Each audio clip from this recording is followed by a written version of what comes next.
Welcome to Washington Today on C-SPAN Radio for Wednesday, July 18, 2025. President Donald Trump says he has not decided whether to attack Iran's nuclear and military facilities alongside Israel, which has been doing so for the past week. The president saying, I may do it, I may not do it. I mean, nobody knows what I'm going to do. I can tell you this, that Iran's got a lot of trouble and they want to negotiate. Iran says it will retaliate if it determines the U.S. has crossed that line. Federal Reserve keeps interest rates steady again, fourth meeting in a row. Chair Jerome Powell says we're beginning to see some effects of tariffs on inflation. We'll talk about the decision and the state of the economy with MarketWatch economics editor Greg Robb. Supreme Court upholds Tennessee's law banning transgender medical treatments for minors, ruling it doesn't violate the 14th Amendment's Equal Protection Clause. The vote was 6-3. Senate Judiciary Committee holds a hearing on former President Joe Biden's mental acuity and fitness for office. Democrats walk out in protest. And the Senate passes a resolution congratulating C-SPAN 2 for 4 decades of live gavel-to-gavel Senate coverage and calling on all TV providers, including streaming services, to carry C-SPAN. Story from Reuters: Iranian Supreme Leader Ayatollah Ali Khamenei rejected Donald Trump's demand for unconditional surrender on Wednesday. And the U.S. president said his patience had run out, though he gave no clue as to what his next step would be. Asked for his response to Khamenei rejecting his demand to surrender, Trump said, I say good luck. Iranians jammed the highways out of the capital Tehran, fleeing from intensified Israeli airstrikes. Khamenei rebuked Trump in a recorded speech played on television, his first appearance since Friday. The Americans should know that any U.S. military intervention will undoubtedly be accompanied by irreparable damage, he said. Intelligent people who know Iran, the Iranian nation, and its history will never speak to this nation in threatening language because the Iranian nation will not surrender. That's some of the reporting from Reuters. President Trump spoke to reporters this morning outside the White House. You've been answered questions about whether you are moving closer or you believe the U.S. is moving closer to striking Iranian nuclear facilities. Where's your mindset on that? I can't say that, right? You don't seriously think I'm going to answer that question? Will you strike the Iranian nuclear component? And what time exactly, sir? Sir, would you strike it? Would you please inform us so we can be there and watch? I mean, you don't know that I'm going to even do it. You don't know. I may do it. I may not do it. I mean, nobody knows what I'm going to do. I can tell you this, that Iran's got a lot of trouble, and they want to negotiate. And I said, why didn't you negotiate with me before? All this death and destruction. Why didn't you negotiate? I said to the people, why didn't you negotiate with me 2 weeks ago? You could have done fine. You would have had a country. It's very sad to watch this. I mean, I've never seen anything like it. It's so, everyone thought it was going to be the reverse. I didn't think so. And I was telling them, you gotta do something. You gotta negotiate. And at the end, last minute, they said, no, we're not going to do that, and they got hit. Remember 60 days, and then came the 60. 61 is going to become a very famous number. That was one hell of a hit. That first hit, that was one hell of a hit. Not sustainable, to be honest. That's where it ended. It ended on the first night. Yes. Is it too late, though? Do you think it's too late to now? Really, nothing's too late. The only thing too late is Powell. Powell's too late. Too late, Powell. Have the Iranians reached out to you, Mr. President? What? Have the Iranians reached out to you? Yes. And what did you say? I said it's very late. I said it's very late to be talking. We may meet. It's. I don't know. There's a big difference between now and a week ago, right? Big difference. President, you said we may meet. Israel said we may meet. Is this about Vance and with Trump possibly going to talk about? It's about anybody. They even suggested they come to the White House. It's a big difference. But they've suggested that they come to the White House. That's, courageous, but, it's like not easy for them to do. But they suggest, because I can't go now because of what's going on. I had to come back early from the G7, which was terrific, by the way, in Canada. Really terrific, good people. Is there a possibility of next week or sooner that Well, I don't know how much longer it's going to go on. I mean, they're totally defenseless. They have no air defense whatsoever. We've totally captured, we've totally captured the air. President Donald Trump speaking to reporters outside the White House. He originally came out to see the installation of 2 flagpoles about 100 feet tall, one on the south lawn, the other on the north lawn, reportedly costing $50,000 each, and the president said he's paying for them as a gift to the country. Today there were also ceremonies raising the American flags on those poles.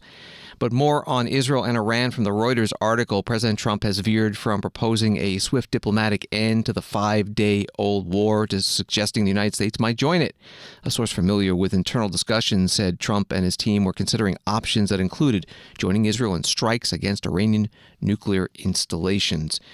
A reporter asked the president today about disagreements within the Republican Party about what the U.S. role should be. The base is going to stay with you regardless. And you've gone through different tests, regardless. But some of the people in the base don't want a long-term war. They're afraid that we're going to get into a long-term war. We're not looking for a long-term war. We're looking, I only want one thing. Iran cannot have a nuclear weapon. Right. That's it. I'm not looking long-term, short-term. And I've been saying that for 20 years. I've been saying it as a civilian who got a lot of publicity. People would cover it. Very simply, Iran cannot have a nuclear weapon. That's it. It's not a question of anything else. And if you did, you wouldn't have much of a country because they would use it on us and they'd use it on other people and there'd be a terror all over the world. So I may have some people that are a little bit unhappy now, but I have some people that are very happy, and I have people outside of the base that can't believe that this is happening. They're so happy. And there was a poll that just came out today that my approval rating's the highest it's ever been. All I'm doing is saying you can't have a nuclear weapon. And I tried to do it nicely, and then on day 61 I said, let's go, because we can't let that happen. And I've been saying it for 20 years. President Donald Trump answering reporters' questions on the White House lawn. The Christian Science Monitor reports that Steve Bannon warned in stark terms against the Trump administration getting involved in a lengthy conflict in Iran, lighting into Republicans and conservative talking heads who, he said, have been beating the drums of war. Speaking at a breakfast with reporters hosted by the Christian Science Monitor, Mr. Bannon criticized Fox News hosts and Republican foreign policy hawks who have been pushing President Donald Trump to back Israel's military attacks with U.S. forces. Mr. Bannon, who described himself as one of the biggest names in MAGA, served as White House chief strategist at the beginning of the first Trump administration. His War Room podcast has a huge following of Trump supporters, and he retains some sway with the president. That was the article from the Christian Science Monitor. Here is Steve Bannon at today's breakfast. Iran, or what I refer to as Persia, has always been key. Now, I'm very upset, and I've been very vocal about this, as one of the biggest offenders of Israel in the MAGA movement, and I think here in the country. That, Max Boot was on CNN last night, and everybody ought to watch that clip with Abby Phillips. They walk through the map, and Max Boot sits right there, and he's one of the top, he's not a MAGA guy, he's one of the top guys. He said, hey, there's no way that the Israelis could have taken out Fedor unless they have the American, the bunker-busting bombs and the American air support.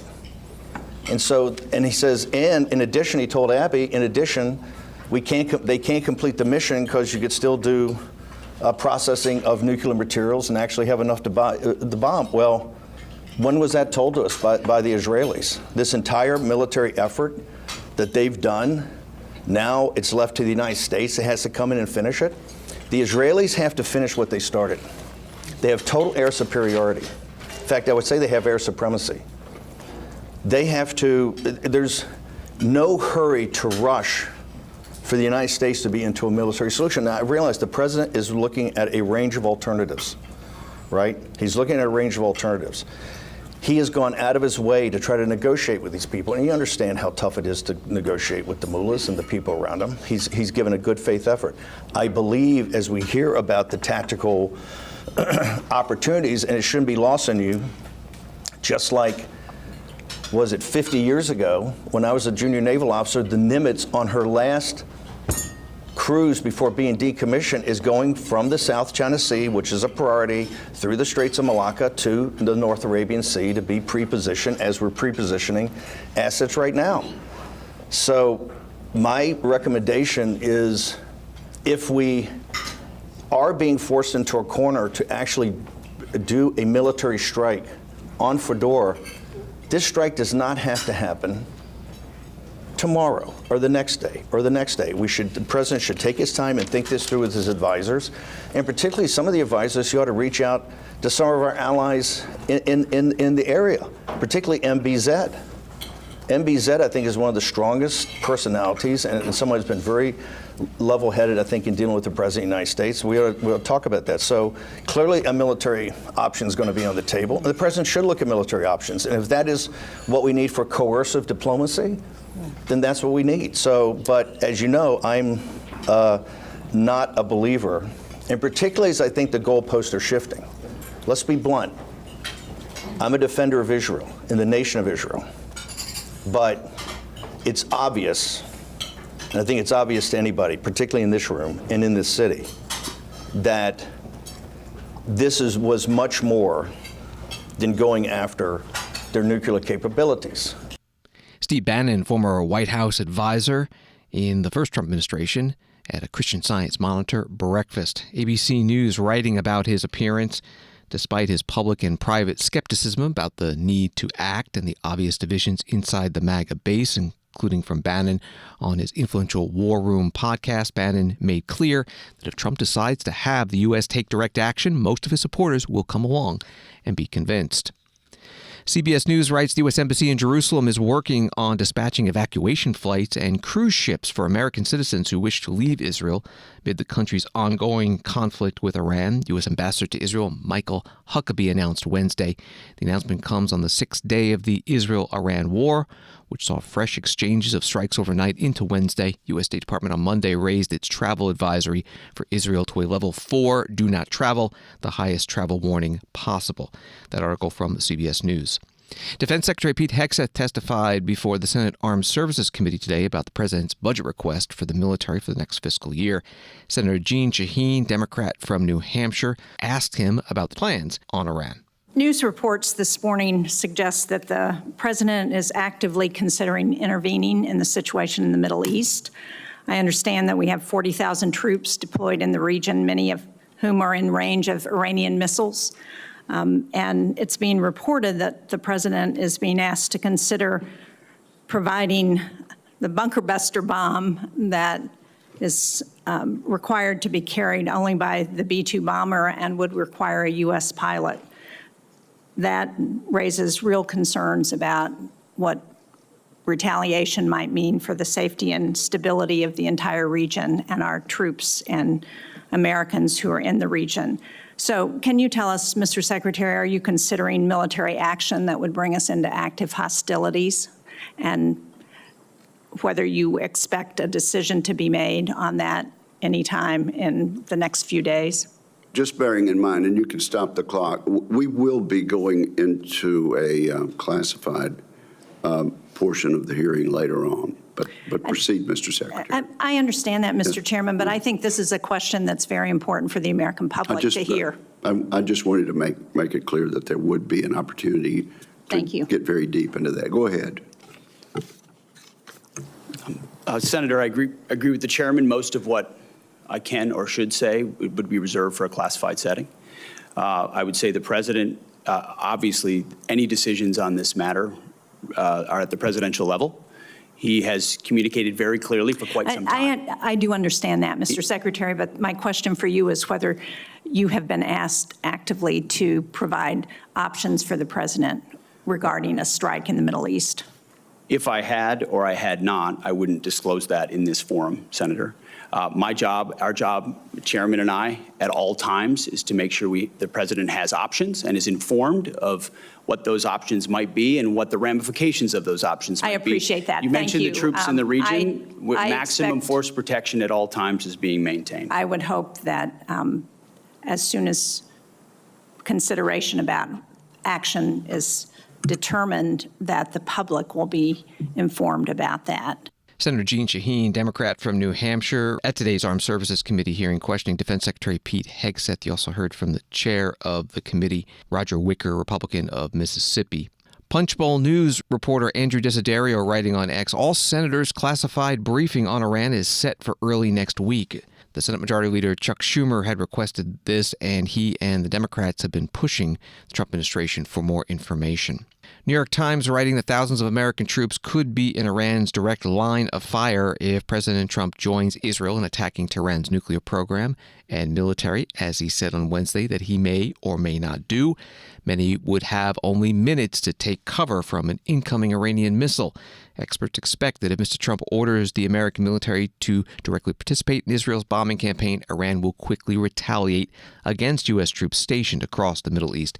That was from the New York Times. Iran's ambassador to the United Nations in Geneva, Ali Bahraini, held a news conference today in Geneva and was asked about when Iran would consider what the U.S.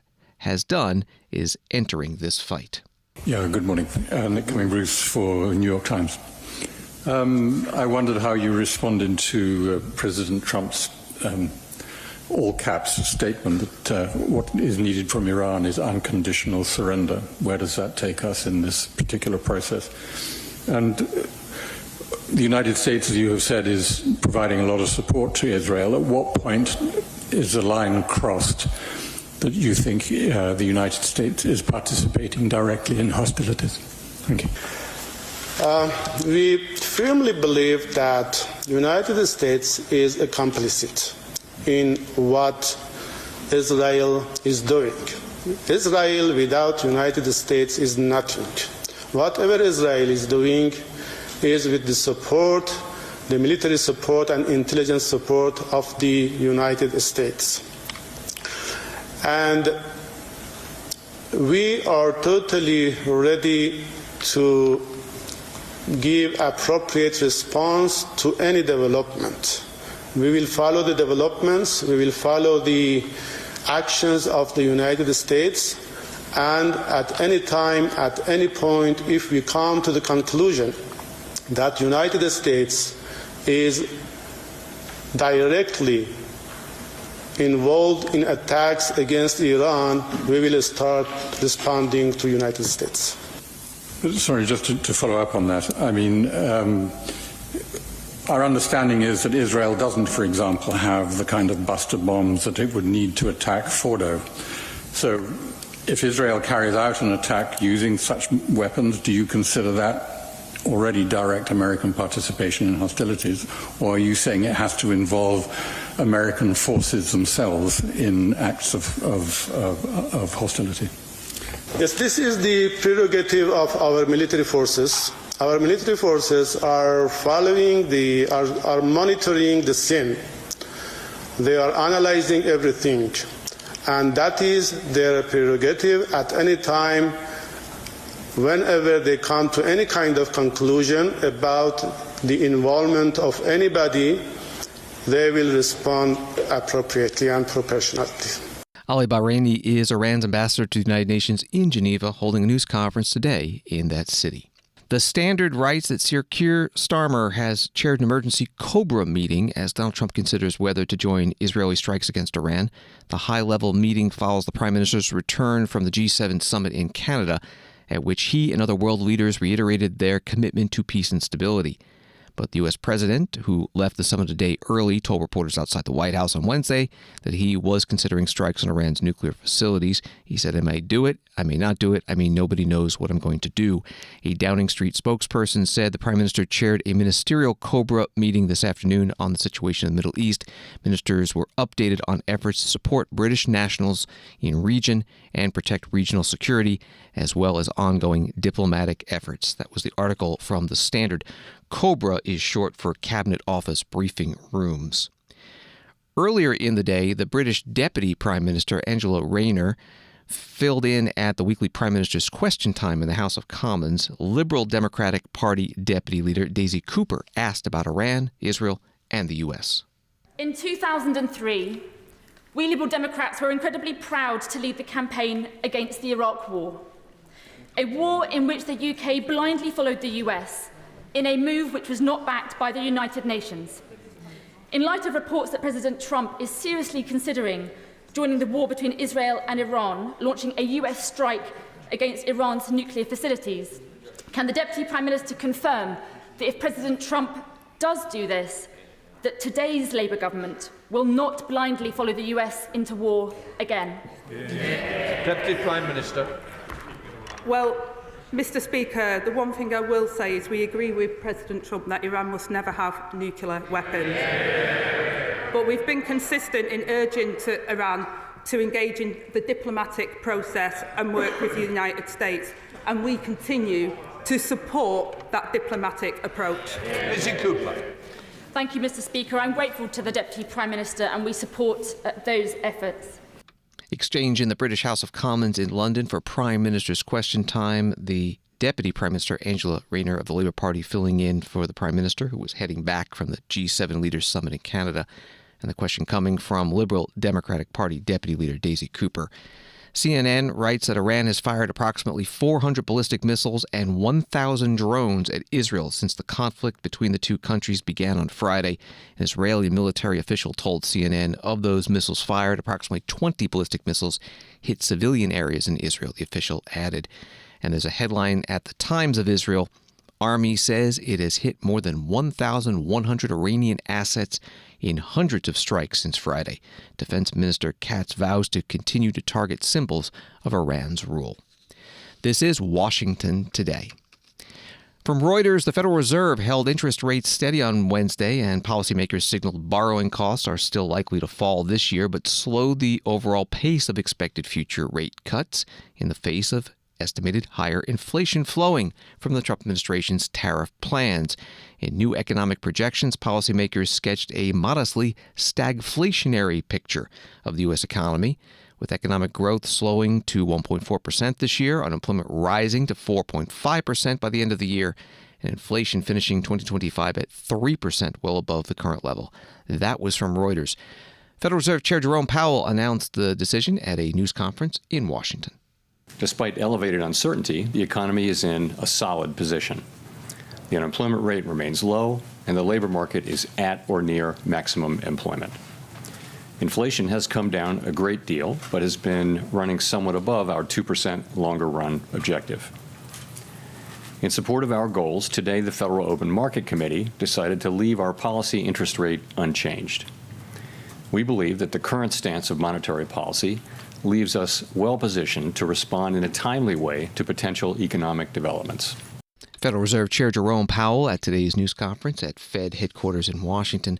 The National News Desk article on the announcement has this line: the Fed doesn't directly set the interest rates consumers are most familiar with, such as those for homes and cars, but the Fed's actions do influence borrowing rates. After the chair's opening statement, he got a question about tariffs, inflation, and interest rates.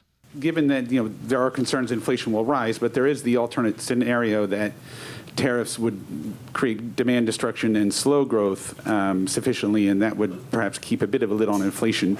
Do you see odds of that scenario? What kind of odds do you see of that scenario coming true, and how many months of cool inflation would you need to see before concluding that maybe that lower inflation scenario is taking place? So this is very much the conversation we had today and yesterday. There are many, many different scenarios, many combinations of scenarios where inflation does or doesn't prove out to be at the levels we think, and where the labor market does or doesn't soften. And I think what you see people doing is looking ahead at a time of very high uncertainty and writing down what they think the most likely case is. No one holds these rate paths with a great deal of conviction, and everyone would agree that they're all going to be data dependent, and that you can make a case for any of the rate paths, I think, that you see in the SEP. And we do this once a quarter. It's a hard thing to do particularly at this time, but it does reflect. If you see somebody writing down a rate path that involves cuts, that's them saying, yes, I think we will get to a place, more likely than not, where cuts will be appropriate, and it could be a joint probability of a number of possible outcomes. Again, remember how much uncertainty we face, though. Thank you. Mr. Chair, I wonder if you could describe for us some of those scenarios. How do you get to a place? I'm noticing that the uncertainty levels in your forecast are very high. How do you get to a place where you have the confidence in the outlook for, say, inflation and or growth or the unemployment rate? How many months does it take, and what do you want to see in the data to get to that level of confidence to actually reduce rates off the restrictive level? So it's very, very hard to say when that will happen. We know that the time will come.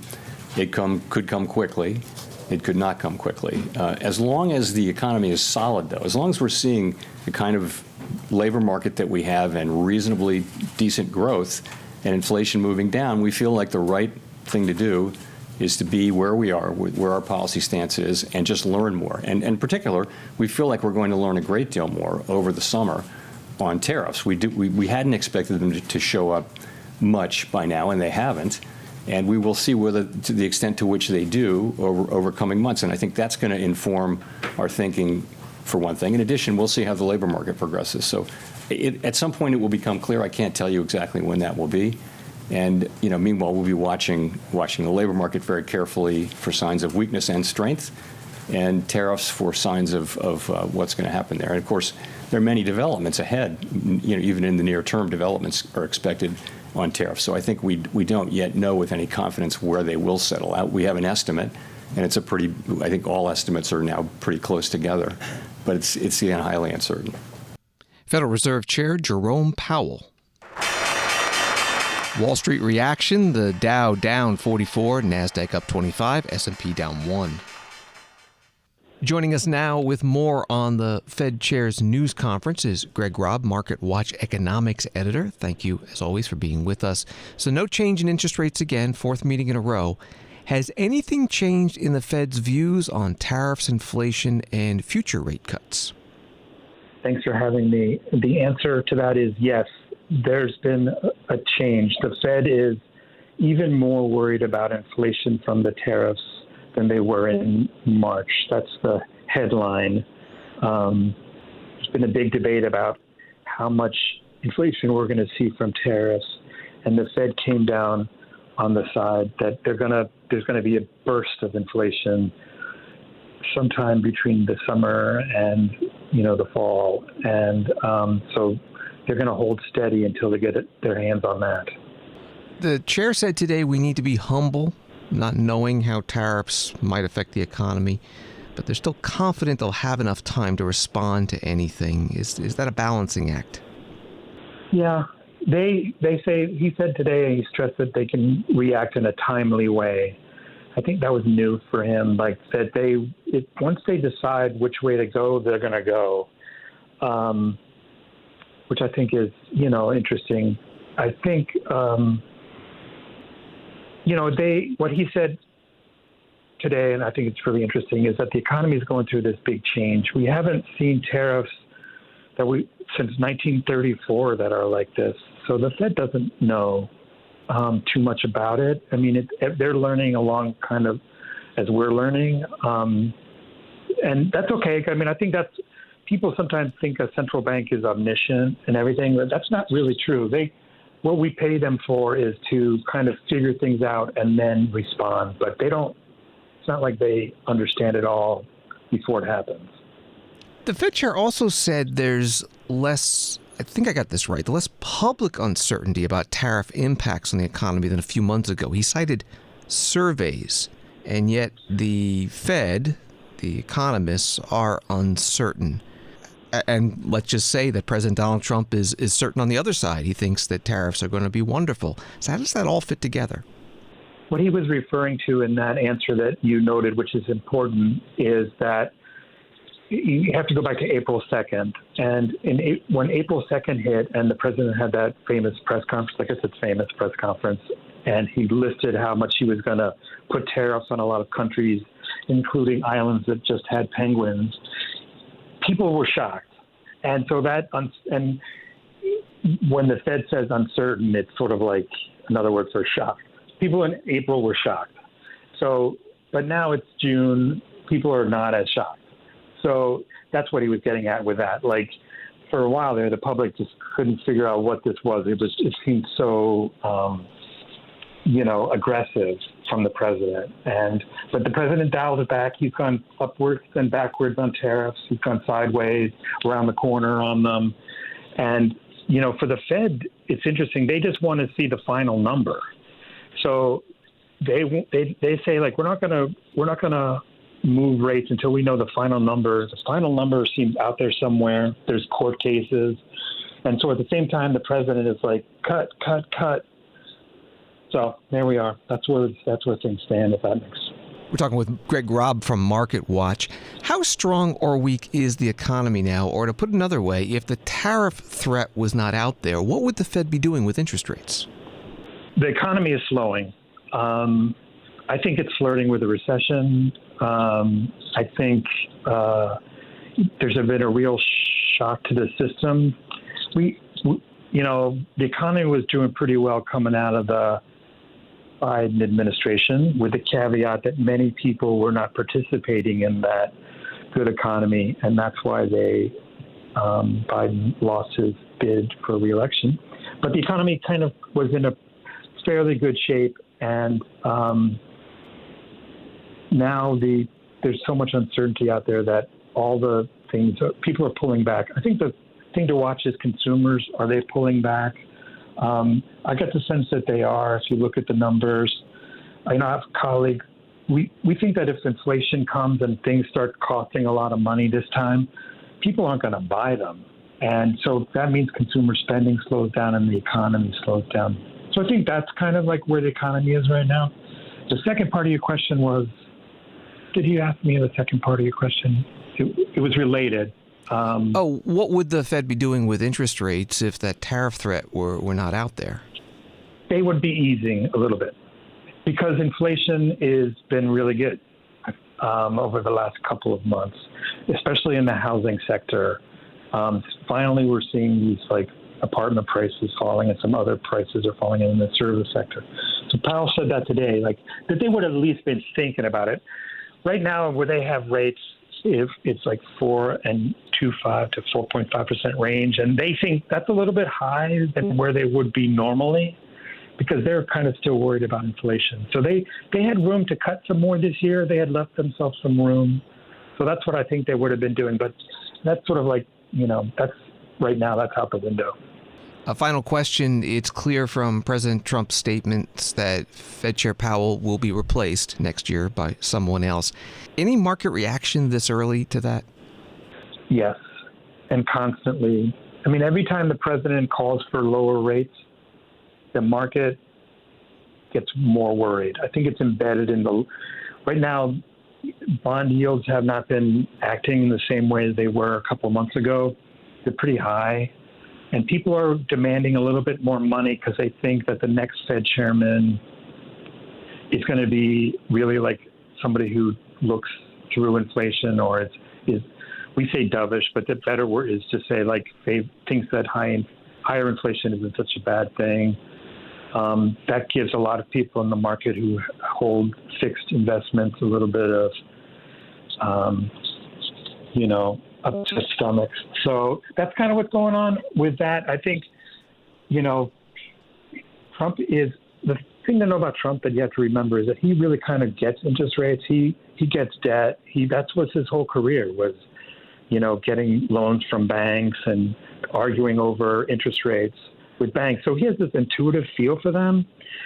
So it's really interesting when he brings that to the table. You can tell he doesn't talk to too many advisors before he talks about the Fed. He just feels that of all the things that he has to deal with, he feels this is his home turf. Greg Robb is MarketWatch economics editor. Find his articles at marketwatch.com and on X at MKTW Economics. Thank you very much. You're welcome. And you can find the full Fed Chair Jerome Powell news conference, runs about 50 minutes, at our video library at cspan.org. President Donald Trump this morning predicted that the Federal Reserve would not cut interest rates, which turned out to be true, and again criticized the Chair Jerome Powell and looked forward, he said, to replacing him when his term expires next year. So we have a stupid person, frankly, at the Fed. He probably won't cut today. Europe had 10 cuts, and we had none. And I guess he's a political guy. I don't know. He's a political guy who's not a smart person, but he's costing the country a fortune. So what I'm going to do is, he gets out in about 9 months. He gets fortunately terminated. Biden, I would have never reappointed him. Biden reappointed him. I don't know why that is, but I guess maybe he was a Democrat. I got great advice from Mnuchin on this one. Great advice. But he's done a poor job. So we have no inflation. We have only success. And I'd like to see interest rates get down. Now, Biden did a lot of very short-term debt. So we have short-term debt coming due. And because of this guy's rates, if he'd lowered a point, I'd pay about a point less. Then if he'd lowered 2 points, I'd pay about 2 points less. And that's for 10 years, 12 years, 15 years, 5 years. It's hundreds of billions. It's even trillions of dollars that we're going to lose because of this too late. I call him Too Late Powell because he's always too late. I mean, if you look at him, every time I did this, I was right 100%. He was wrong. Maybe I should go to the Fed. Am I allowed to appoint myself, Doug? I don't know. Am I allowed to appoint myself at the Fed? I do a much better job than these people.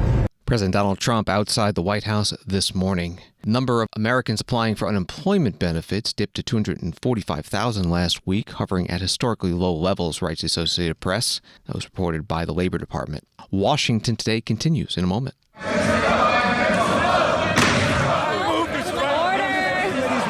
In a nation divided, a rare moment of unity. This fall, C-SPAN presents Ceasefire, where the shouting stops and the conversation begins. In a town where partisan fighting prevails. One table, two leaders, one goal, to find common ground. This fall, Ceasefire, on the network that doesn't take sides, only on C-SPAN.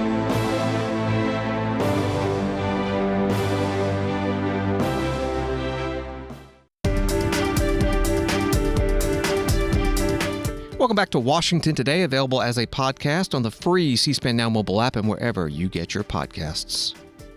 From the New York Times, the conservative majority on the Supreme Court on Wednesday voted to uphold a state ban prohibiting some medical treatments for transgender youths, shielding similar laws in more than 20 other states. Chief Justice John G. Roberts Jr., part of the 6-3 majority, acknowledged the fierce scientific and policy debates about the safety, efficacy, and propriety of medical treatments in an evolving field, but he wrote in the majority opinion that these questions should be resolved by the people, their elected representatives, and the democratic process. That was from the New York Times article. The Senate Majority Leader Chuck Schumer, Democrat of New York, was asked about it. I'm hoping you can give a quick reaction to the Supreme Court ruling that just came in from the Tennessee about the law that bans. This Supreme Court seems to have forgotten that one of their jobs is to protect individual rights and protect individuals from being discriminated against. It's an awful decision. What can be done for... Well, on the floor, we had a bill that the Republicans wanted to take away these rights, and we got, I believe, every Democrat voting against it, so it failed because it needed 60 votes. So we're going to explore every solution. Senate Majority Leader Chuck Schumer at a news conference today. Congresswoman Mary Miller, Republican of Illinois, writing on X, breaking, the Supreme Court has upheld state laws banning radical gender procedures on children. This is a major victory for protecting our kids. No child should ever be subjected to dangerous hormonal drugs or irreversible mutilating surgeries. That was the post by Congresswoman Mary Miller. Story from the Chicago Tribune. 4 Illinois Democratic members of Congress joined immigration and human rights advocates Wednesday morning at a suburban federal immigration processing center, demanding entry into the facility to check on the conditions of the detainees held there. Illinois Representatives Danny K. Davis, Jesus Chuy Garcia, Delia C. Ramirez, and Jonathan Jackson were denied entry into the U.S. Immigration and Enforcement Processing Center in Broadview after being told they needed to make a request first with ICE. With news reporters watching, the group's visit is just the latest effort by Democrats across the country to push back against President Donald Trump's aggressive immigration tactics and demand greater transparency over ICE's escalated detainments. That was from the Chicago Tribune. Congressman Garcia posted a video of the group holding up their IDs to the security camera. This is a congressional voting card that all of us have and utilize on the floor of the U.S. House of Representatives. There is no more legitimate identification that we seek to enter this facility to have a conversation with a field director or someone with supervisory responsibilities so that we can do our job. We're here as members of the U.S. House of Representatives, given the authority vested in legislation that we have enacted that enables this facility and other facilities to operate. Congressman Chuy Garcia, Democrat of Illinois, standing with other Democratic members of Congress from Illinois at that ICE detention center in Broadview, Illinois. Chicago Tribune article has more on what transpired there. They write, "There is no regulation that requires us to give prior announcement or to schedule an appointment," Garcia told the masked agent who came out to greet them. "We are here by our authority as members of Congress, and we seek a meeting and inspection of this facility." The agent responded, "I respect your request, but these are the instructions that we have." That was from the Chicago Tribune. U.S. House Speaker Mike Johnson, Republican of Louisiana, visited a ICE facility in Chicago today and then went on the Fox News channel to talk about it. We came here to make sure that these brave men and women that serve in ICE, who are protecting our communities and upholding federal law, I want to make sure that they know that Republicans have their back. The President, Kristi Noem at Homeland Security, all the leadership, Tom Homan, we are all in this together, and we want them to know that even though assaults on ICE officers have risen by 413% just in this recent period, Democrats are leading that. Republicans are on the opposite side. We are for the rule of law and for law enforcement, and we are doing everything we can to support them. House Speaker Mike Johnson on Fox News Channel today in Chicago after visiting an ICE facility. Story from the Daily Beast. Defense Secretary Pete Hegseth signaled there are plans at the ready to deploy more troops within the United States while defending President Donald Trump's mobilizing troops to Los Angeles. The Pentagon chief appeared on Capitol Hill on Wednesday to testify before the Senate Armed Services Committee, where he was grilled by Democratic senators over the president's use of Marines and the National Guard in response to anti-ICE protests. That was from the Daily Beast. C-SPAN covered this hearing. Here's an exchange with Senator Alyssa Slotkin, Democrat of Michigan. Have you authorized the uniformed military to detain or arrest protesters in Los Angeles? Senator, I would just start by saying you're not a protester if you're throwing concrete 100%. at law Arrest those enforcement people. officers. Throw them in the jail. 100%. But what you're doing is something different. Everyone knows this is a political decision, right? So we don't trust that you're using the best interests of the military, certainly, and of democracy on top of that. So have you given the order? That's all I want to know. It's not theoretical. For the U.S. military, not law enforcement. They can arrest all day long. That's their job. Do they have the ability, the uniformed military, to arrest and detain protesters currently today? It's a yes or no thing. Authority. It's sort of amusing the extent to which the speculation is out there. These troops are given very clear orders. Then what is the order? Then list it out for us. Be a man. List it out. Did you authorize them to detain or arrest? That is a fundamental issue of democracy. I'm not trying to be a snot here. I'm just trying to get the actual. Did you authorize them to do that? All of these orders and what they're sent there to do are public. They are there so say it. So say it. Yes or no? I'd like to. Please, yes or no? As I've said time and time again through interruption, they're there to protect law enforcement, do they have ICE the ability officers to arrest? who are trying to do their job, deporting illegals who were allowed in by the previous administration. So they cannot arrest and detain citizens of the United States, the uniformed military. As we've stated, if necessary, in their own self-defense, they could temporarily detain and hand over to ICE. But there's no arresting going on. And you know this better than you're trying to play political games. There's no arresting of U.S. personnel. Of the U.S. military against members of the protest. Have you authorized U.S. military cyber tools to investigate people participating in these protests? Yes or no? Certainly in no way that I'd be aware of. Okay, that's good. I love that answer. That's great. Have you given the order to be able to shoot at unarmed protesters in any way? I'm just asking the question. Don't laugh. Like the whole country. And by the way, my colleagues across the aisle. What is that based on? What evidence would you have that an order like that has ever been given? Giving that order to your predecessor, to a Republican Secretary of Defense, who I give a lot of credit to because he didn't accept the order. He had more guts and balls than you because he said, I'm not going to send in the uniformed military to do something that I know in my gut isn't right. He was asked to shoot at their legs. He wrote that in his book. That's not hearsay. So your poo-pooing of this, it just shows you don't understand who we are as a country, who we are. And all of my colleagues across the aisle, especially the ones that served, should want an apolitical military and not want citizens to be scared of their own military. I love the military. I served alongside my whole life, so I'm worried about you tainting it. Have you given the order? Have you given the order that they can use lethal force against honor? I want the answer to be no. Please tell me it's no. Have you given the order? Senator, I'd be careful what you read in books and believing it, except for the Bible. Oh, my God. So your former predecessor, I guess that's not enough for you. Senator Alyssa Slotkin, Democrat of Michigan, questioning Defense Secretary Pete Hegseth at today's Armed Services Committee hearing. U.S. Senate today voted along party lines to confirm Rodney Scott to be the head of U.S. Customs and Border Protection. 51-46. Scott is a former U.S. Border Patrol chief. Senate Judiciary Committee held a hearing on the Republicans' investigation of former President Biden's mental acuity. There's an article at The Hill. The hearing comes weeks after audio of Biden's interview with Special Counsel Robert Hur during the classified documents investigation was leaked by Axios and later released by the Justice Department. The interview shows the former president appearing to have memory lapses and having a hard time staying on track. It also comes after the former Democratic president was diagnosed with prostate cancer.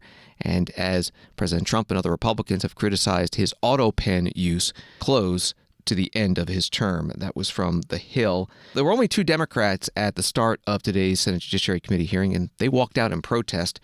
Senator Ted Cruz, Republican of Texas, mentioned that in his statement.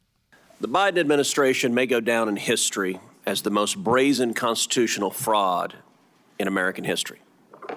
A Potemkin presidency fronted by a failing puppet with staffers behind the scenes pulling the strings. This is not political hyperbole.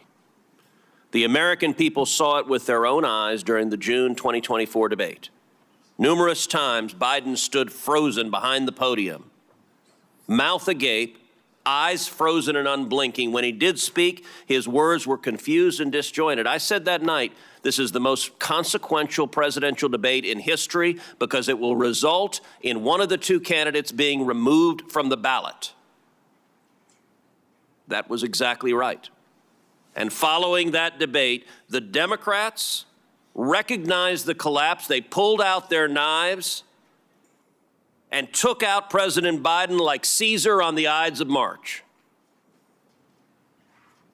For all of their strutting about, protesting that they support democracy,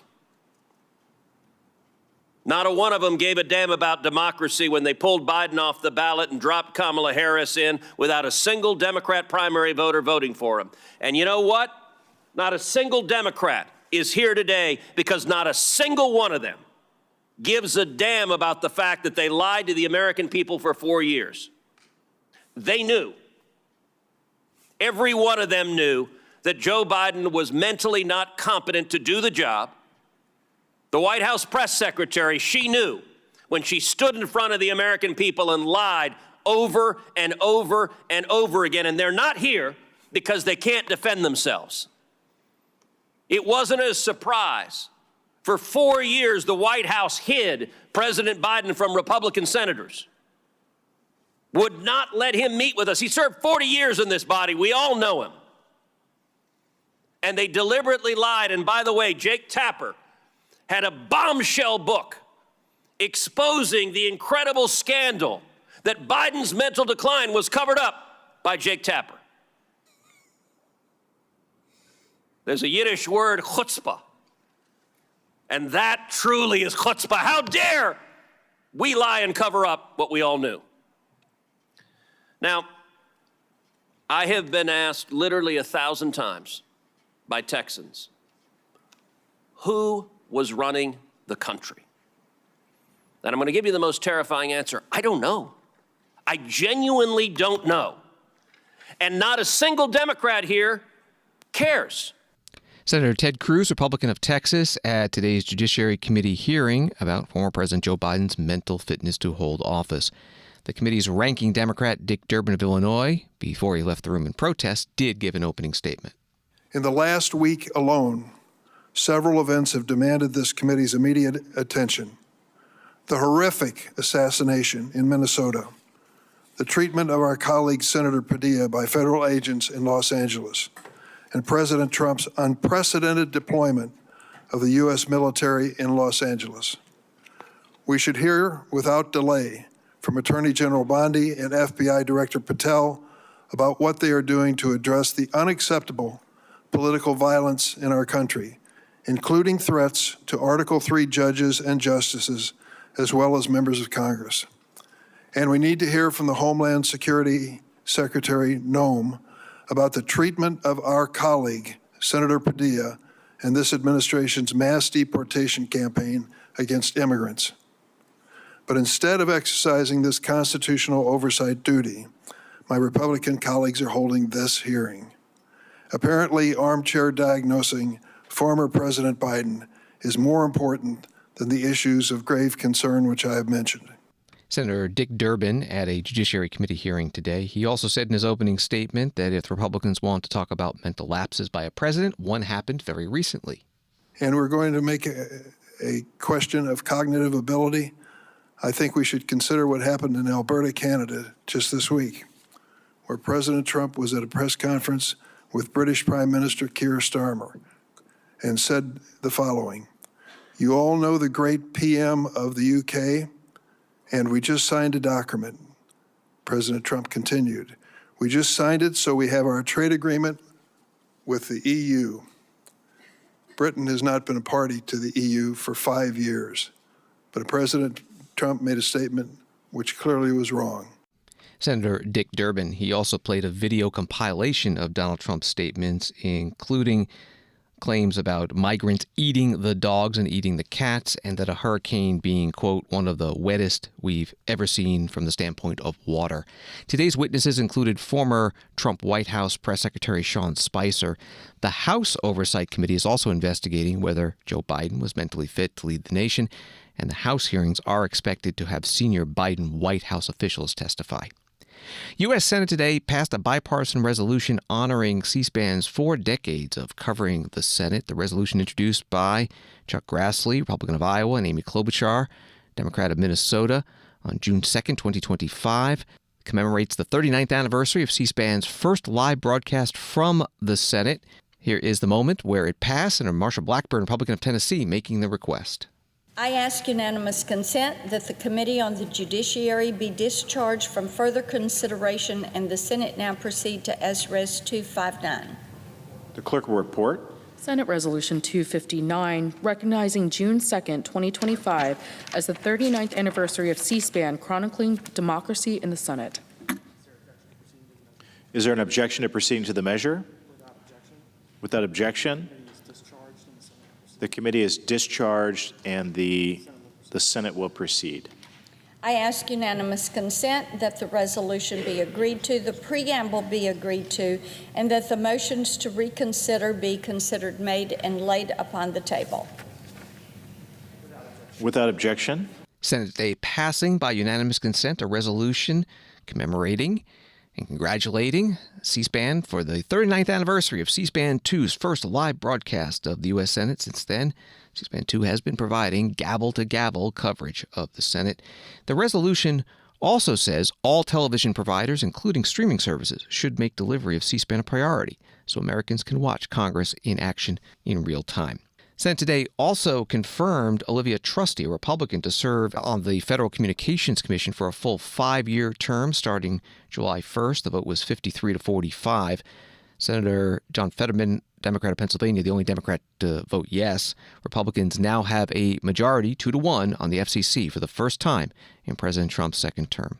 Thanks for listening to Washington Today. Sign up for C-SPAN's evening newsletter word for word and get the stories making headlines in Washington sent to your inbox every day. Subscribe at cspan.org/connect. Have a good night.